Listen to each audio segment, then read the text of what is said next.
Good evening, Africa Games Week, and good evening, FEJA. My name is Nicholas Hall, and I'm speaking to you from sunny Cape Town. We've got a very interesting panel lined up today about basically the history of the South African games industry, how we've got to where we are, and what we intend on doing. And then we've got some of our most important people and thought leaders from the South African industry to kind of like give their insights on what we've done, what we could do better, and sort of what the plans are for the future. But before I do that, I want to kind of give a very brief overview of what's actually going on in the South African industry and kind of detail the plan of at least what I think we're going to be doing going forward to try and see it grow forward, that hopefully you can get some insight for from developing and growing your own communities. So, a little bit about myself. Hi, my name is Nick. I'm a recovering lawyer. I'm the CEO of Interactive Entertainment South Africa, which is a trade and lobby group for the South African games industry, and we represent South African game developer interests both within our national government, but also internationally. We interact with a lot of the other major trade bodies like the ESA and UKI from the UK, for example. We sat on a panel as part of the World Health Organization's classification on gaming addiction, as an example of kind of the role that we do. I also am part of one of the South African game development studios. I run their business development and finances. We're called Renderheads. I was one of the founding members of Make Games South Africa, which is the largest online community of game developers in South Africa and possibly in sub-Saharan Africa. And lastly, Africa Games Week, the event that is running now currently in Cape Town, although digitally because of COVID, I started that. So yeah, I've been involved in the African game scene for over a decade now, and I've been involved mostly at kind of the strategic level and trying to form it and mold it and kind of get it to grow in interesting ways and really see how it can grow. So I think we need to kind of go back and kind of really express where the South African games industry has come from. We've been making games commercially in South Africa since about 1996. The first commercially released game is generally credited as being Toxic Bunny, which was made by a game studio called Celestial. And since then, we've really kind of gone from strength to strength. During the indie boom of sort of the early 2000s, we really got big success with one of our studios, Free Lives, and QCF Design, with their games Desktop Dungeons and Broforce. QCF Design's Desktop Dungeons won a IGF award for design excellence beating out Minecraft. And Broforce is, as far as I know, the biggest selling African-owned IP to date. It's sold close to now 2 million units, I think. And it has really cemented and the South African games industry as one of the largest and most commercially successful in sub-Saharan Africa. And thankfully, because of the community that we've built, both of those developers and those studios have been giving back into our local communities and have really kind of seen us growing from strength to strength. But that being said, you know, what does the South African games industry actually look like? Well, we don't, very much like the rest of the continent, we don't have any AAA studios. We don't have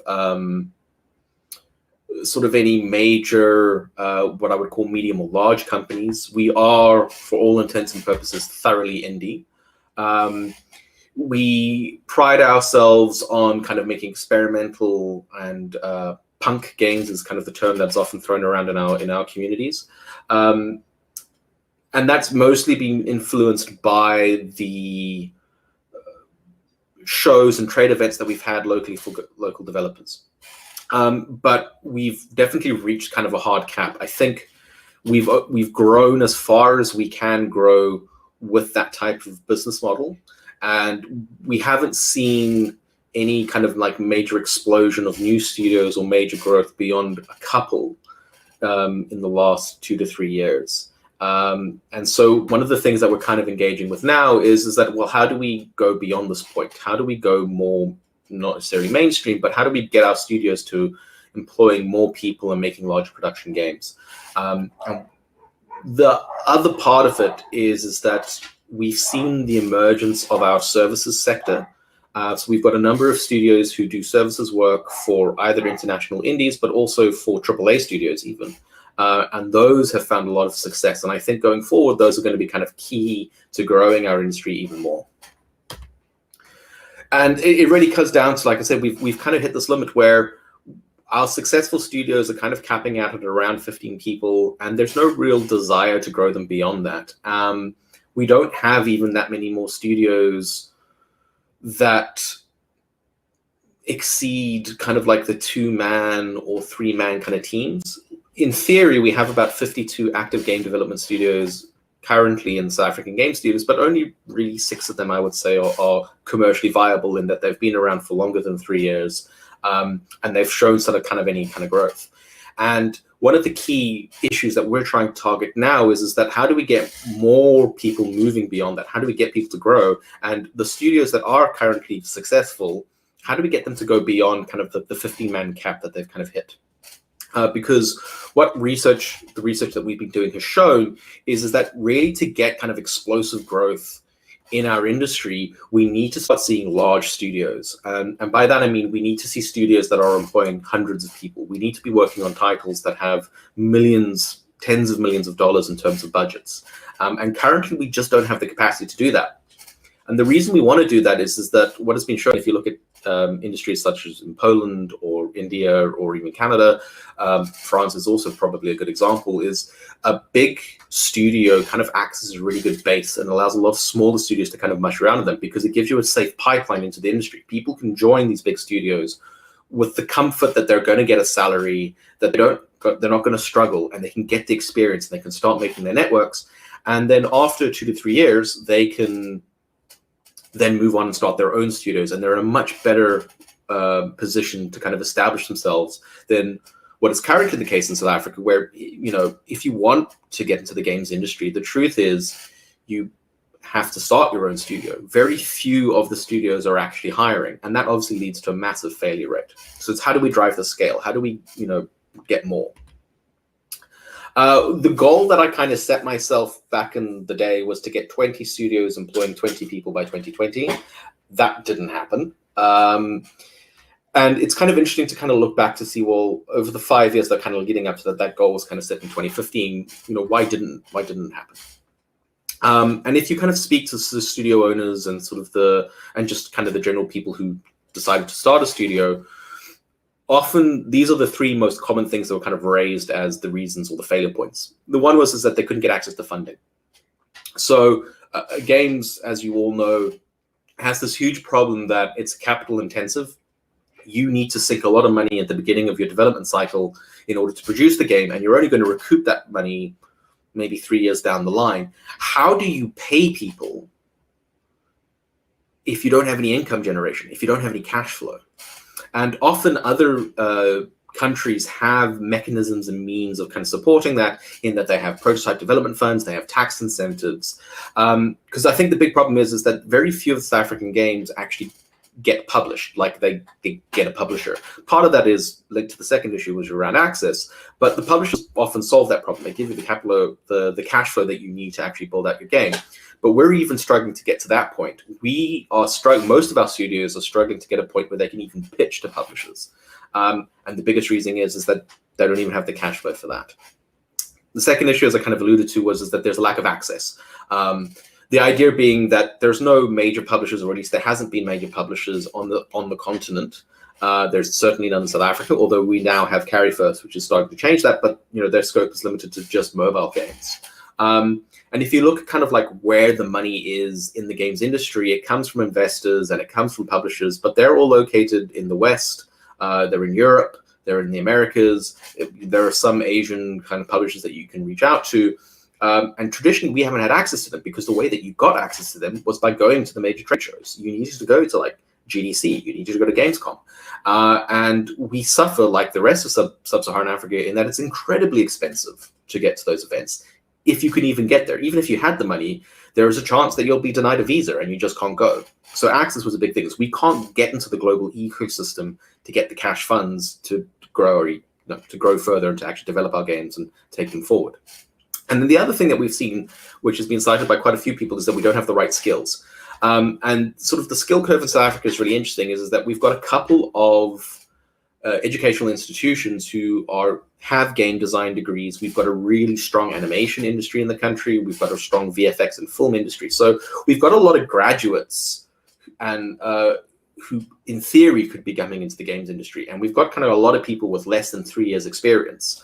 But as soon as you start looking beyond that, there's nearly nobody. Sort of people with 3 to 5 year experience are nearly non-existent. And senior positions, like somebody with more than 5 years, you basically can't find them. And that leads to big issues, because if you do need to scale up your team, where are you going to get these people from? And so, you know, people have kind of hit this hard cap is that they maybe want to grow, they want to employ more people, but they can't because there's no one to hire. And there's a lot of reasons for this. The big thing comes down to, again, is that there's the security issue. A lot of studios aren't in a position to pay competitive salaries. And because our skills are cross-transferable into traditional IT, we lose a lot of our engineers and our artists and our designers to gambling houses. But also because our animation and VFX industry is so strong, we're also losing people to there. You know, so we've got this nice funnel of people coming into the games industry. We've got hundreds of graduates who've potentially got the skills, but we can't keep them here. And as soon as they kind of start getting any skills, they never stick around. The other big issue is we have a brain drain problem, because people realize that there's a limit to how far they can go in South Africa, especially if they have aspirations of working in AAA, say.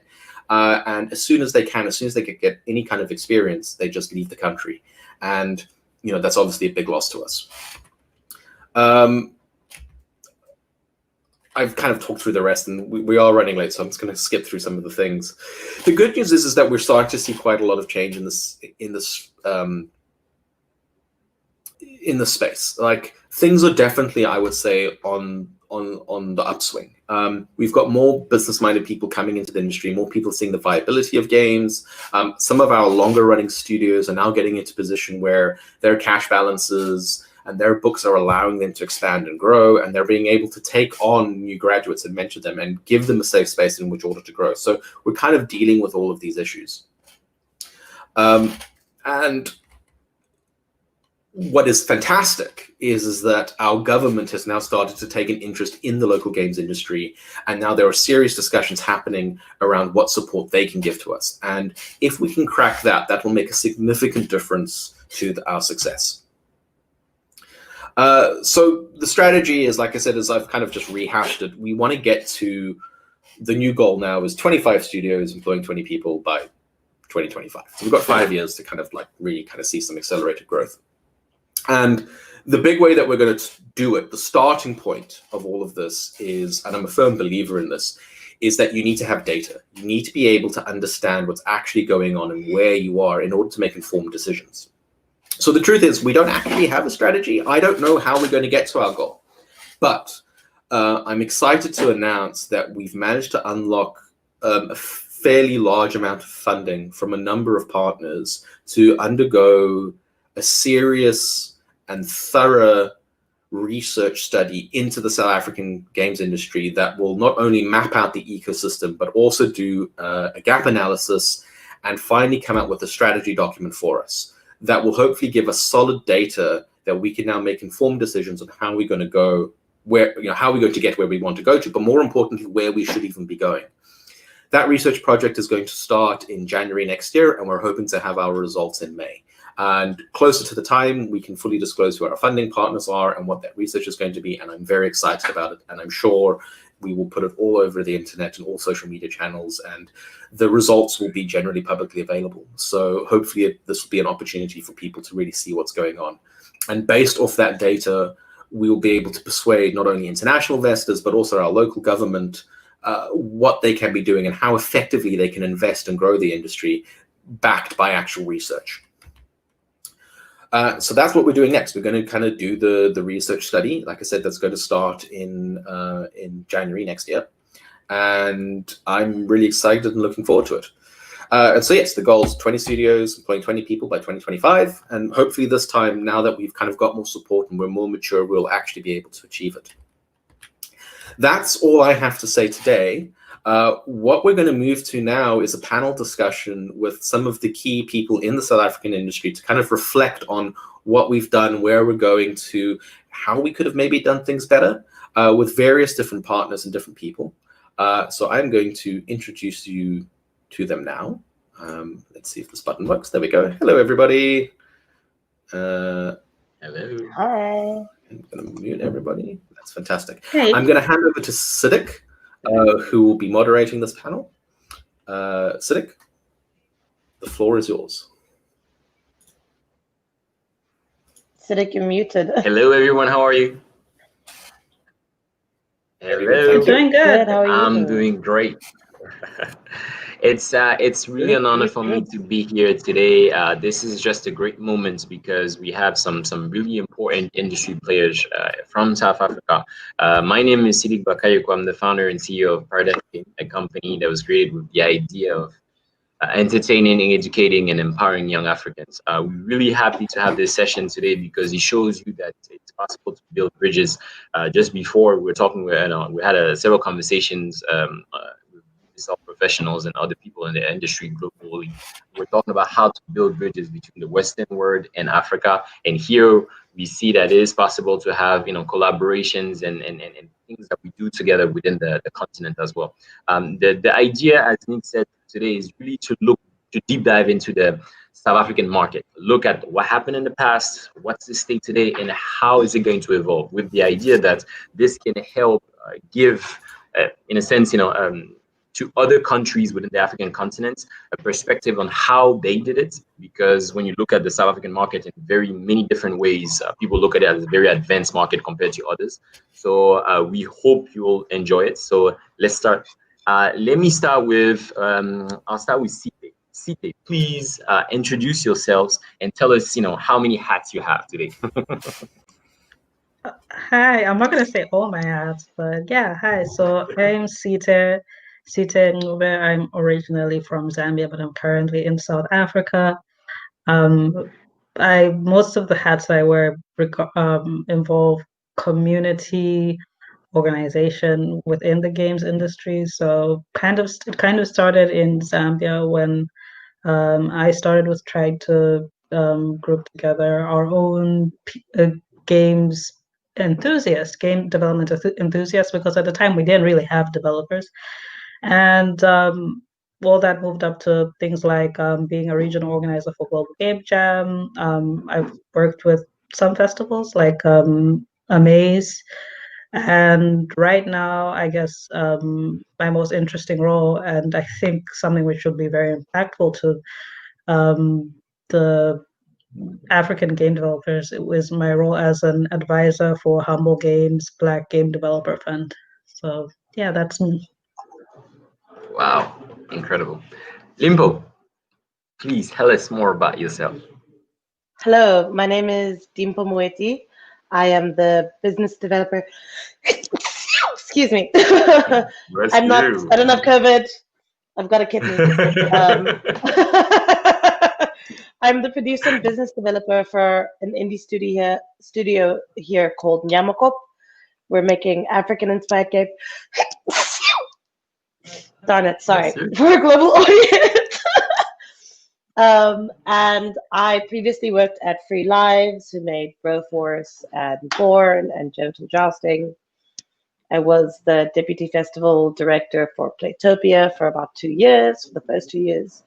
Yeah, now I'm at Playtopia. I do a lot of talks, and I generally have an interest in both how do we grow the industry and how do we create a studio that reflects the values and the experiences of the continent while still making very cool, enjoyable games that everyone can play. That's me. Nice, thank you. Luke, please tell us more about yourself. You're one of the pioneers.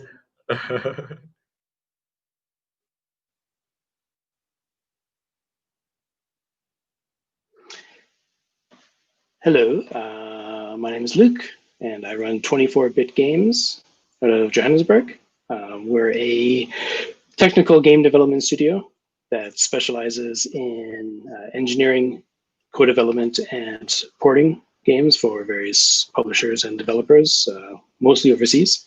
I'm originally Canadian, not South African. And I've been in South Africa for, 20 years now, a little bit more than 20 years now. So I've kind of been around to see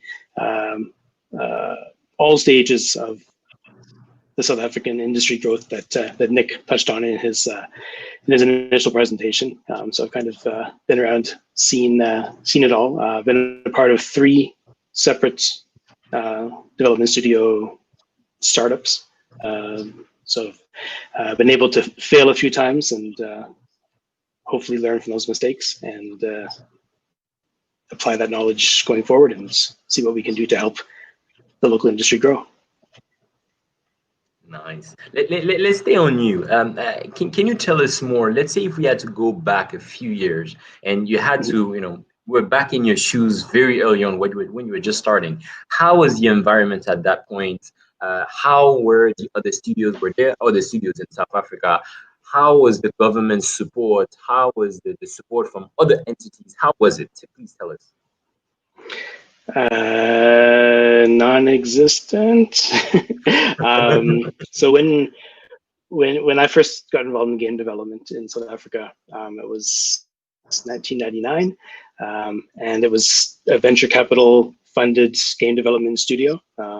There was initially it was myself, a South African, and 5 or 6 Americans who founded this, and within a year all the Americans left, and there was just me remaining, and we replaced them with South Africans, so we were able to kind of fill up the studio with South Africans relatively quickly within a few years. And yeah, it's at that time there was Celestial / Twilight was the only other studio around at that time that we were all aware of, developing PC games. We were working on console games at that time, and yeah, that's all there really was. There was some local forums talking about games and game development for hobbyists, and that's really kind of that's the real start of the whole local South African game dev ecosystem. And there's really never been that I've been exposed to any sort of effective government support funding. It's only ever been from private ventures, either from investment equity coming in, which is very, very limited. I've only seen it a couple of times, and mostly it's just been self-funded startups. Wow, nice. Limpho, tell me a little bit. You at Nyamakov, you guys are working on different games. Yeah. I heard about some of your games, especially one that was published, on Nintendo Switch. Tell us, when you look and you have to compare what you guys are going through now, the kind of platforms that you're using today, if you had to compare it a little bit with some of the things that were done before, 10, 15 years ago, when you look at some of the studios that exist before you, what are some of the main differences that you see? What could have been done better? So I think it's a very tricky question for me to answer, because I feel like a lot of what we've been able to do now has been through just experience. I think what became a very interesting thing for me is seeing the makeup of studios. Like, in general, who tends to be involved with game development? Are they representative of the country? And like, for all intents and purposes, the answer is generally no. It's not representative. It's predominantly white guys, an alarming amount of white men named Ben.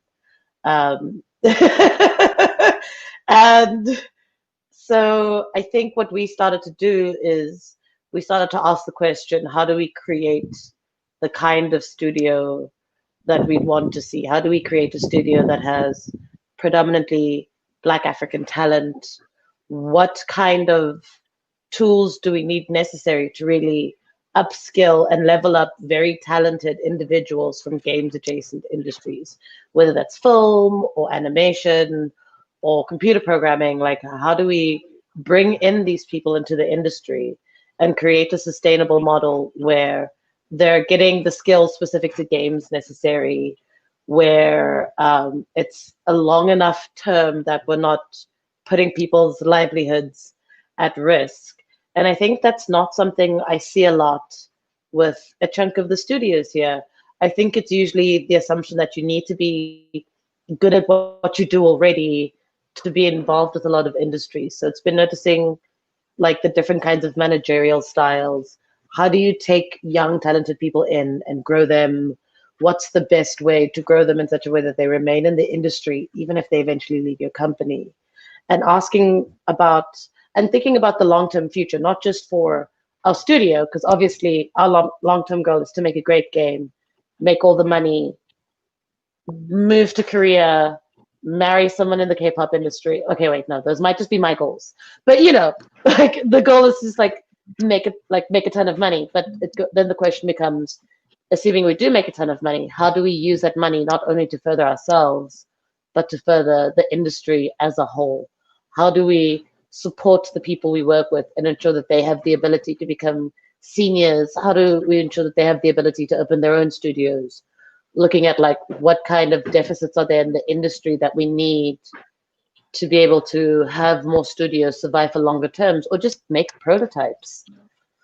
So that's really what I've noticed in the big differences. It's just also in terms of like, what is it you're trying to do with your studio? How is it you're trying to keep people in the industry? And how are you trying to train people? And what's the best practices for that? Thank you very much. Nick, let's I mean, you have a broader perspective because you see and you deal with with a lot of the studios that are based in South Africa. What's your take on what you think has worked all these years, and what are some of the key things that you think are specific to the South African market in terms of what makes it work?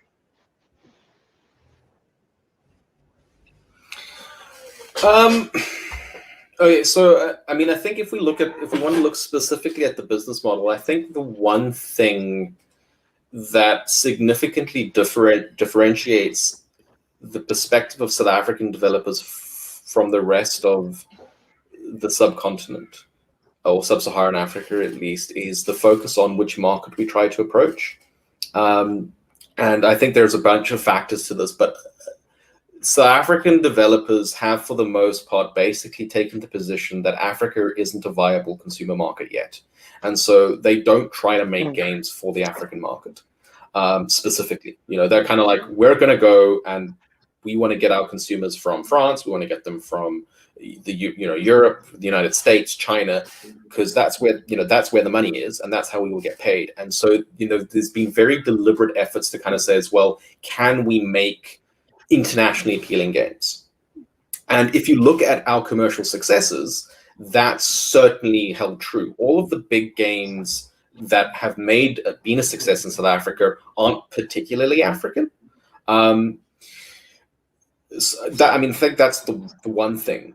That's not to say, I think, which is why I'm excited about what Ncube is doing, is I think the real money, the real success is going to is making African games that have an international appeal. I think once we do that, like, the floodgates will open. We'll see massive success. But it speaks to the diversity problem that we've currently got in South African industries, is that because we are not representative, it's very difficult for us to make authentic African games. And you kind of see it in like, there are a couple of studios who will make an African game, but it's very much a white South African lens. And that's just like, it doesn't have the international appeal. The second thing that I think we have done well as well, that I'm not really seeing in other African markets, is that we've really pursued the services sector for the international market. 24-bit games, there's Ballistic Games in Cape Town as well, and there's a couple of others who have really kind of said, well, look, it's difficult making money out of games. It's a hell of a difficult making it using your own money. So let's make money spending other people's money. And South Africa is fortunate in that we've got a very developed education system that is spitting out graduates for all the channels, art, programming. So we've actually got a really good mix to make really successful services sector. We have a fairly neutral English accent, which means, and we're on the same time zone as Europe. So there's a lot of things that play in our favor for the services sector. So that's something else that we've done really well. But the caveat there being is that I think there's learnings that we need to take from our local film industry, which has also built itself heavily on the services sector. And they're kind of struggling now to kind of get out of that. You know, they've kind of like, it's been so focused on just doing services that it's almost been neglected kind of the own IP creation. And really, that's what we need. We can't purely be services based. We need to also have our own IP generation. And we need to use the services sector to kind of drive the growth. But then while we're doing that, we need to be making sure that our own independent creators are also getting the necessary support. Yeah, it's the fine balance. Yeah, exactly. Fine balance. I mean, what you said was really interesting, and I would like to go back to Sithe now. Since working on the Global Game Jam, you've had a perspective. You've had to deal with different ecosystems, video game ecosystems throughout the continent. What's your take on some of the main differences? Do you feel the rest of the continent is ready? What are some of the main elements that you see, and what are some of the main drivers for the future and for the growth of this industry? Yeah, so yeah, you're right. I have, like, besides working with Global Game Jam, I do have like just a general interest in the African games ecosystem in various countries, because where I'm from in Zambia, like I said, at the time I was starting a community, like, in fact, even up to now, like, our games industry is pretty non-existent. So, I do look at other places and see what's going on there.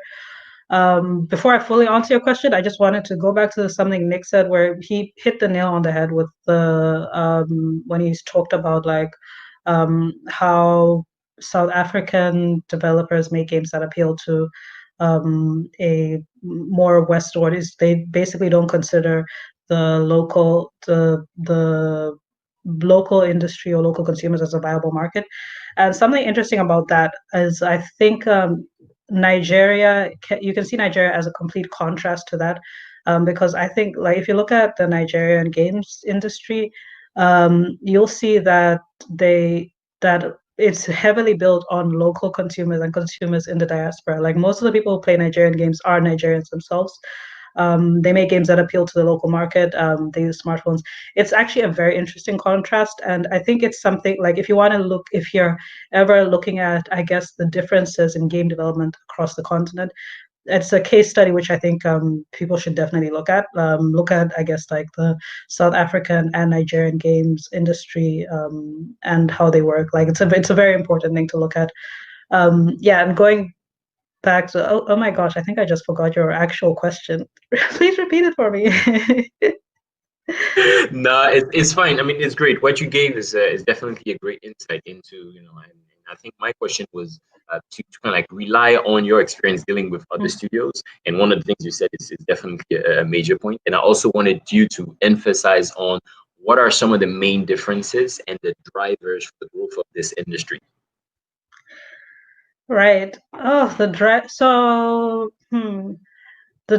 for the industry. I think a lot of people have started, so Africa is a young continent. Like, there are a lot of young people on the continent, and I think for the longest time, like, people have been interested in games, and there is, like, for a lot of people, it is an aspirational, like, well, let me just say, a majority of developers on the continent, like, or people who are interested in game development, have, like, an aspiration to maybe, like, create the games that I played before, some things like that. They have a lot of idyllic aspirations,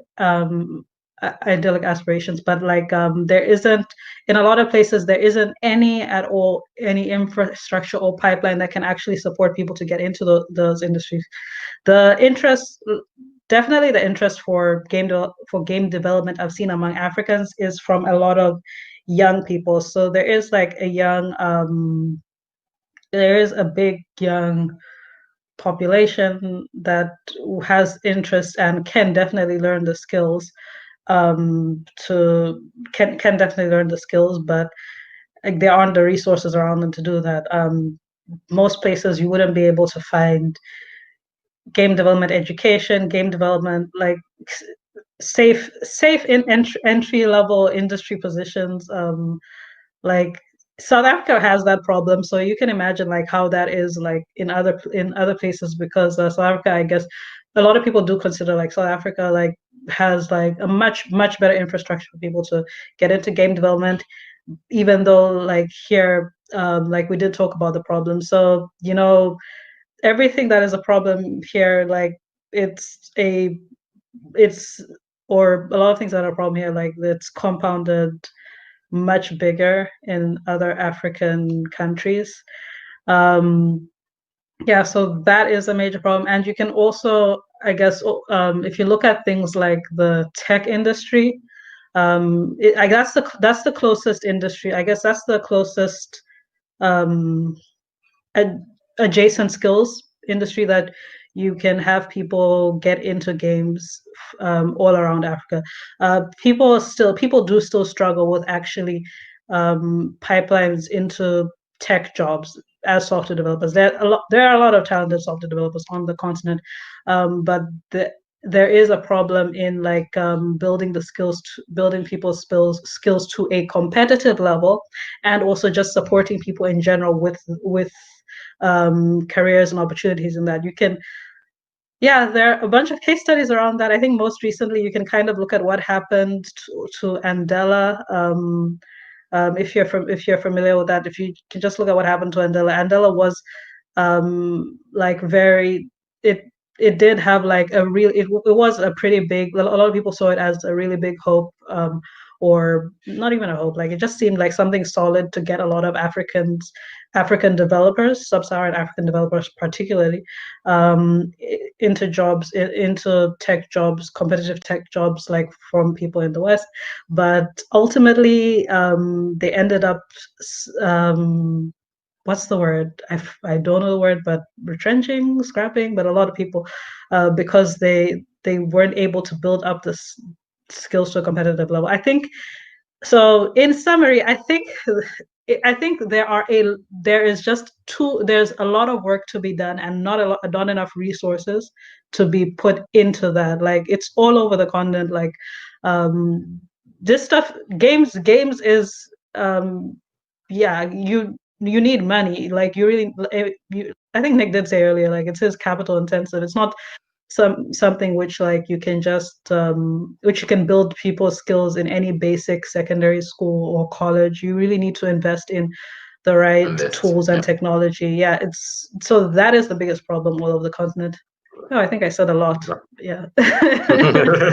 Thank you. I mean, thank you for sharing that. I think, some of the people that are listening to us today may not know the African market, so to say, and some do know and understand the market, but don't necessarily see the big differences between the South African market and some of the other ones. So I think your perspective, what you have to say was great.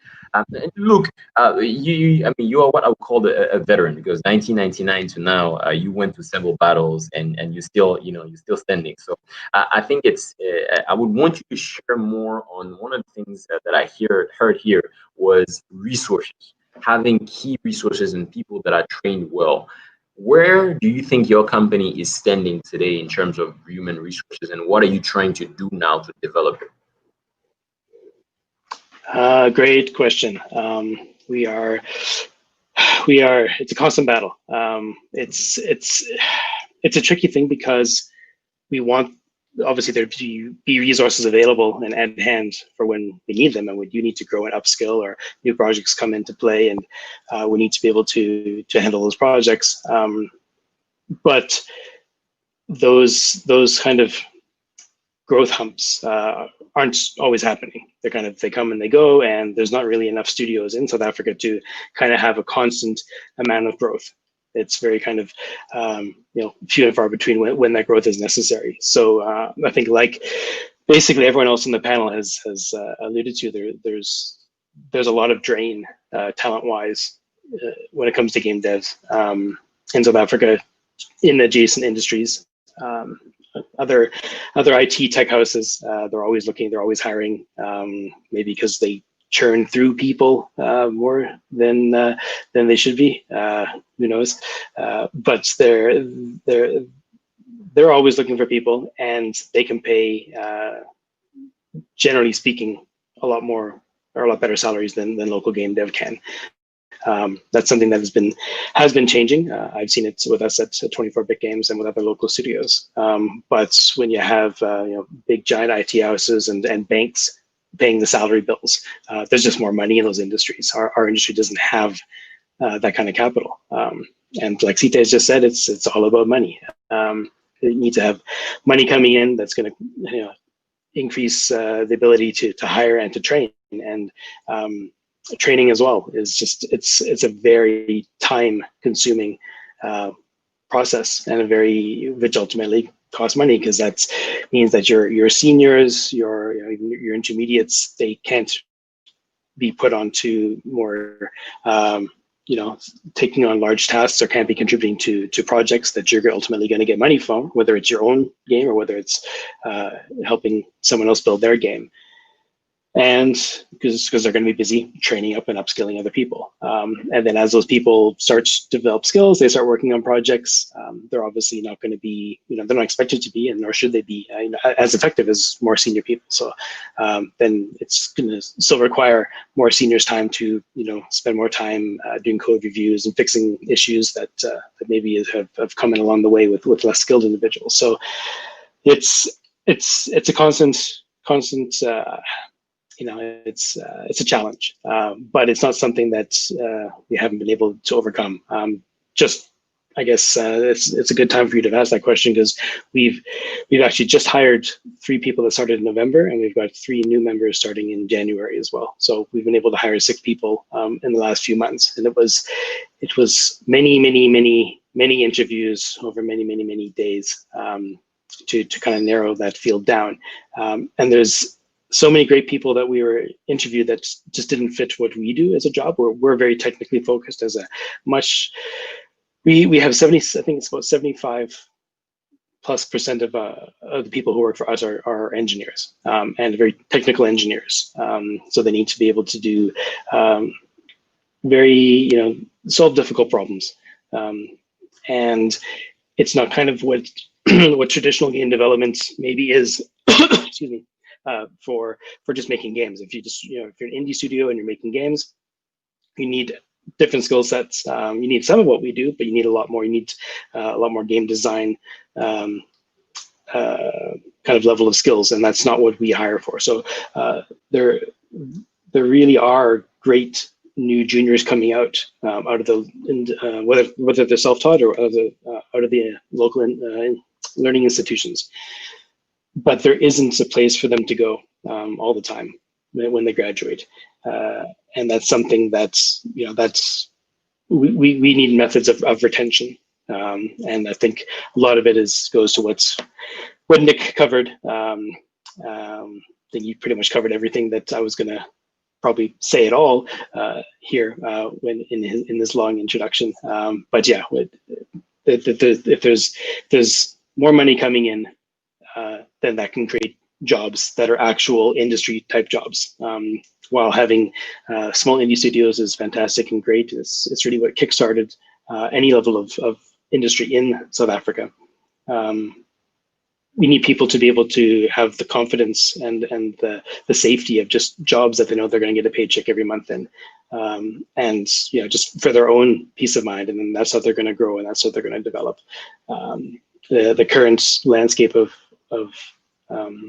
game dev in South Africa, for the most part, is very kind of fractured and very it's not safe in a lot of ways. So it's difficult to pick that as a career unless you're a young person with no financial ties and stuff. You can take risks on that, but if you want to start a family, you want to buy a house and move on in your life, it's not for the faint of heart to get into to pick game dev as a career in an emerging industry like we are here.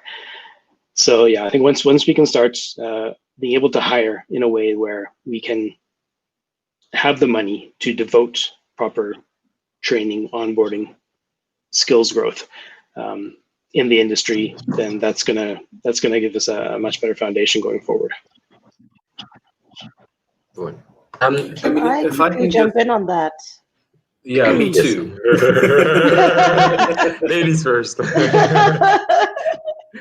Okay, so I agree 100% with everything Luke said. I think it's incredibly valuable I think what's really interesting for me is just getting people to the point where they can like consistently pitch games, just like getting people the opportunity to like build their studios outward in that way is such a big part of the struggle as well.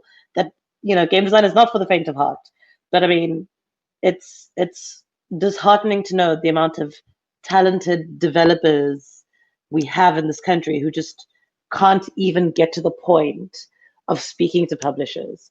And the great thing with like events like African Games Week, like Global Game Jam, like Playtopia, like Amaze Johannesburg, when it used to happen, is it does showcase a lot of the cool stuff we can do and slowly brings in more and more publishers. But at the point where we don't have that immediate, that beginner's base of just being able to give money, give people the capital they need to really grow sustainably, it's quite a struggle and a little bit frustrating. Please ignore the cat. But yeah, like I think that was a big thing for me to add. Nick, what were you going to say? So I think what Luke he hit the nail on the head is that there is a structural problem with games in terms of not only how we make our money, but like the skills required to do it. And essentially our costs are salaries, right? That is our biggest cost. I know at Renderheads it makes up like it is our largest cost by far. And it's salaries and then tax. And then after that, software license fees. And the thing is, because our margins are so low, right? And like we primarily operate in the services industry, which is similar to Luke. We can't afford to have dead weight. So it's very good to talk about, oh, yes, studios need to be proactive about training and stuff, but you can't actually afford, or at least most studios can't afford to have non-productive members on your team. And so part of it, one of the incentives that I would like to see is how, you know, the studios need to be supported in that way. So, I mean, we've got an internship program at Renderheads, which has been really successful. But I mean, out of our studio of 15, we can afford to take one intern every 6 months, right? So, like, you know, it's just not enough. You know, and part of it comes down to is that, you know, if we want to get the diversity that we want, and sort of Renderheads sees its role in doing that, is we know that we have to be able to pay these people. We can't do free internships, right? Because also we need to be with them. They need to be with us long enough. And I think this is the thing is that in other industries, this is why a big studio is so important, is because if you look at somebody like France, or if you look at Canada and the United States, like they have AAA there. Like they're so large and their budgets are so big, they can afford to have dead weight, right? It's a really, as much as we kind of deplore labor standards and kind of what goes on in the AAA industry, it actually serves a really vital role because it gives people a place to kind of go where they don't have to be effective from day one, right? They can afford to learn in those studios. But with smaller industries, like because you're so fragile and your margins are so lean and you're constantly on this treadmill, you can't afford to have that dead weight. And I think that's the real struggle that our local studios have been facing, is that there's a lot of desire from a lot of the teams to be more diverse and to kind of take interns and kind of upskill people. But they literally can't afford it, you know. So how do we do that? And yeah, tell me, Dimpo, how do we do it? Look, okay. So I do think that that's a really fair point, and I think it's very important. But I think that with my experience with Nyamako, the second thing I noticed is that, especially in junior positions, there is a level of ability that you already need to have, right, to get a junior position in a studio in general. And then from there, it's just about gaining experience, working with a team, and learning as you go. And I think part of the problem is that we've created an industry that doesn't feel particularly inclusive or particularly open to a lot of diversity. So, I mean, you end up with a bunch of really talented people who could be doing awesome things and learning from the get-go and being productive from the get-go, not necessarily applying or even knowing that there are these openings. So I think that, like, there's it's not necessarily that someone you're onboarding is definitely going to be unproductive. I mean, with our onboarding process, we found that like from the get-go, people were productive, and it was just about steering them in the right directions and just being, to a degree, hands-on in terms of helping them get through roadblocks or things they didn't understand. And that was like a 3-month process, and then most of them just took off. Some of them didn't even need that much time to get better.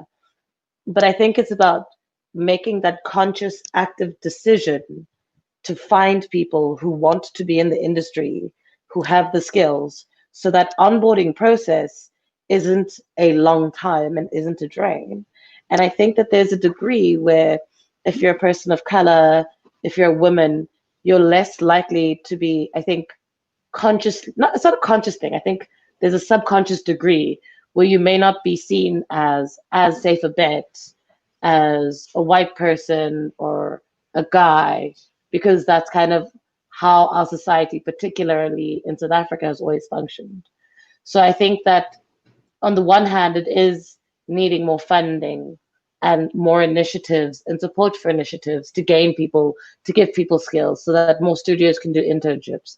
But I think on a second level, it's also about being conscious of possible biases and also headhunting. I mean, I'm working at a studio of like 8 people, and 6 of us are people of color. So it's not impossible, it's 100% doable, and the talent is there. It's just about actively looking for them, actively reaching out. And I think that that's not something we do very well in our industry yet. Okay. And guys, I think, you know, for everybody that's listening in, please make sure if you have any questions, please make sure you send them to us, and on the panel we'll be happy to answer those.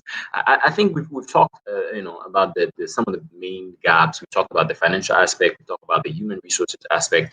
And I think I want us to touch on a topic that's important as well, is the future. We've looked at where you guys are coming from and where you're standing, but let's say, you know, maybe we can start with Luke. If you look 10 years, you know, in 10 years or 15 years, where do you think the gaming industry would be in South Africa? And what are some of the things you think we need to start doing now? Oh, yeah, who knows? Yeah, it's a loaded question. I think there's nothing we can do but grow. I think we've kind of have a very solid base where we are now. That base itself isn't primed for growth, but I think that's the only thing that really can happen is to go forward. And I'm gonna just sound like a broken record, but from my point of view, that like we kind of had that indie boom. I think probably facilitated 10 years ago by stuff like Unity, Unreal becoming very accessible, with better internet infrastructure in South Africa, with access to stores like Steam and mobile app stores becoming very readily available and easy to self-publish, and that's kind of what's got us here where we are now. Yeah, just to again repeat what Nick said, is that we need an additional business model in South Africa, and that's what's going to get us the growth. So in 10 years, what I would like to see is I would like to see multiple larger international developers or publishers having studios in South Africa, employing between 25 and 50 plus people each, which will give us the ability to be training new developers entering the industry, being able to give them the skills that they need to succeed at their job, and then to, at some point go off and develop their own companies, their own studios, and making their own games. That's what I want to see. I've been wanting that for a little while now. I've felt that we've kind of hit the cap and we've kind of plateaued at the current kind of rate of growth. There haven't really been any new studios growing in South Africa for a few years now. So yeah, from what I would like to see is that be able to have 100+ game dev jobs across all the different fields: art, production, game design, programming, audio, employed locally with enough infrastructure and funds to be able to make sure those are secure jobs and give people who are, kids in high school saying, wow, I can go work at these companies in South Africa. I don't need to move to America or to Europe to go work at this developer who makes my favorite game. I can do this locally. It's something that I can reach for. And what do I need to study? I need to study this, that, and the other in high school. And then how do I take that further? Okay, I can study these courses at university, and then I can actually get a job locally doing what I want to do as a career, not just as a hobby that maybe pays money or maybe doesn't. Okay. Well, thank you. Sithe, can you just say, just a few words about, what the Black Game Developer Fund is trying to do right now, and how do you think some of the gaps that were mentioned by a lot of the people in terms of financing could be bridged?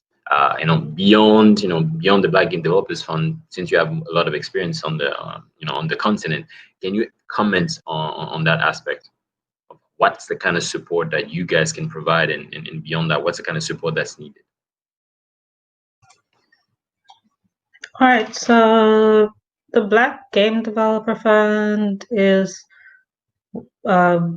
it's fairly new. I mean, it is a new initiative by Humble Games, kind of as a response to a lot of the racial injustices that we were seeing all over the world at the beginning of the year, which, I mean, a lot of it started from the United States, the killing of George Floyd, although things were happening before that. But I think like the Black Lives Matter movement peaked a lot, and Humble Bundle, our Humble Games generally, one of their missions is being a force for good, like in the industry. So to work on racial equity, to work on improving racial equity, they developed, well, for the first time, they offered the $1 million fund that is specifically targeted at Black developers worldwide. So anyone who has African heritage or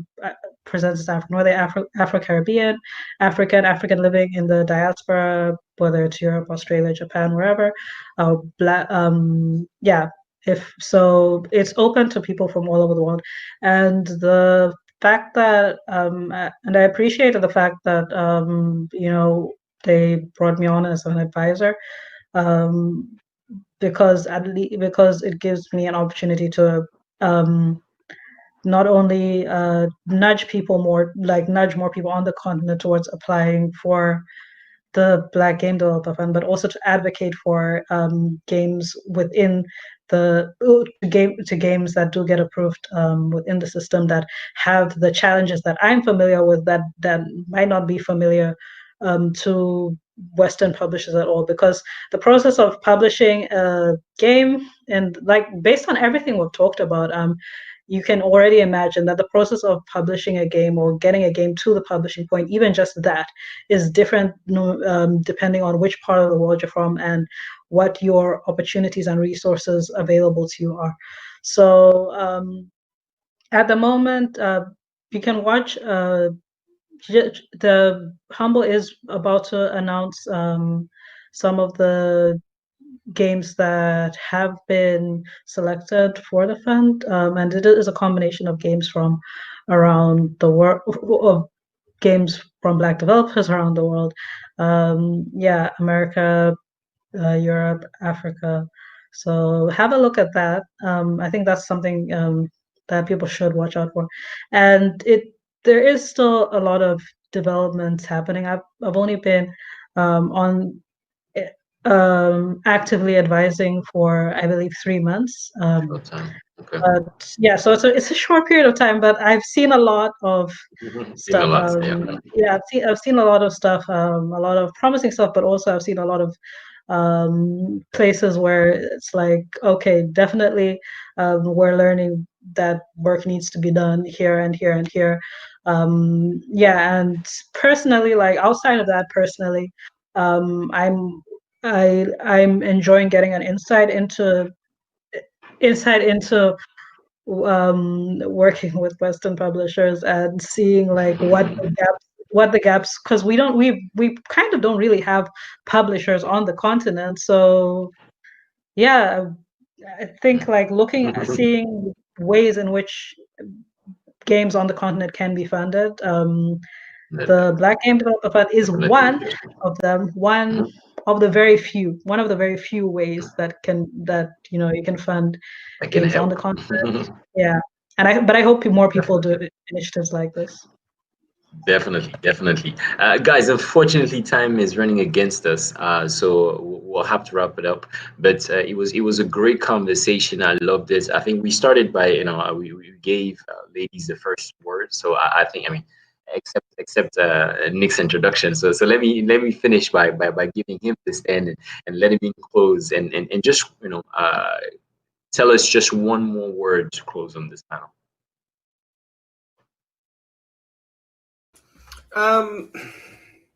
Look, I mean, I think the ultimate conclusion is that I think the future is bright. I think the goals that we've kind of set for ourselves are definitely achievable. And like you can already kind of see it in things like Ncube and sort of the things that they're doing, the success that we have in our like in Renderheads and 24-bit games in terms of the services studios. It's achievable. It's definitely achievable. We've got a really good foundation to kind of build off, and it's just going to be, the question is going to come down to if we can capitalize on it. And given the quality of the people that we've got in sort of thought leadership positions, both in South Africa but just generally on the continent, I think it's eminently possible. And like I really do think we'll see a massive takeoff of the games industry in sub-Saharan Africa within the next 10 years. Wow, that's great. Thank you very much, guys. Thank you for the time. Thank you for your insights. Thank you for sharing your perspective. I'll take the opportunity to say thanks to the French Institute in South Africa who made this possible. Thanks to all of you who are listening in. We hope to continue the discussions on the development of video games in Africa, both during Africa Games Week and during FEJA as well. So thanks again for being with us. We appreciated it. Take care and have a great night. Thank you all so much for having us. Bye. Thank you so much. Thanks, everyone. Bye-bye. Thank you.